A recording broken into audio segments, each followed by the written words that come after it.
സൗദിയിൽ ചാരിറ്റി സ്ഥാപനങ്ങളുടെയോ പൊതുവ്യക്തികളുടെയോ പേരിൽ നടത്തുന്ന തട്ടിപ്പുകാരുടെ കെണിയിൽ വീഴരുതെന്ന് സൗദി ബാങ്കുകൾ.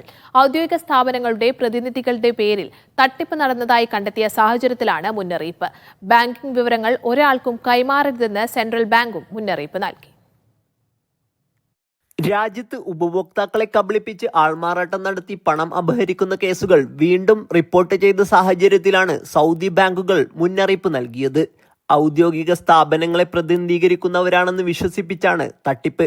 ഇവർ വ്യാജരേഖകളും മുദ്രകളും ഉപയോഗിച്ചാണ് ഉപഭോക്താക്കളെ വലയിലാക്കുന്നത്. സൗദിയിലെ പ്രശസ്ത ചാരിറ്റി ഓർഗനൈസേഷനുകളുടെ പേരിലും തട്ടിപ്പ് കണ്ടെത്തി. സഹായം നൽകുന്നതിന് പണം ട്രാൻസ്ഫർ ചെയ്തോ ലിങ്കുകൾ വഴി ഫീസ് അടച്ചു നൽകണമെന്ന് ആവശ്യപ്പെട്ടുമാണ് തട്ടിപ്പ്.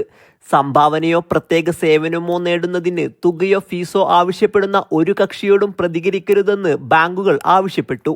സൗദി ബാങ്കുകളുടെയും മണി എക്സ്ചേഞ്ചുകളുടെയും എല്ലാ ആപ്ലിക്കേഷനിലും ലഭ്യമായ സദാത് സംവിധാനം പേയ്മെന്റുകൾക്കുള്ള സുരക്ഷിത സംവിധാനമാണ്. ഏതെങ്കിലും തരത്തിലുള്ള തട്ടിപ്പ് സംഭവിച്ചാൽ ആവശ്യമായ നടപടികൾ സ്വീകരിക്കുന്നതിന് ബാങ്കുകളെ ഉടൻ അറിയിക്കേണ്ടതാണെന്നും കമ്മിറ്റി വ്യക്തമാക്കി. ചൂഷണങ്ങൾക്കെതിരെ ദേശീയ ബോധവൽക്കരണ ക്യാമ്പയിനുകൾ തുടരുന്നുണ്ട്. Sabith Saleem, media 1, Jeddah.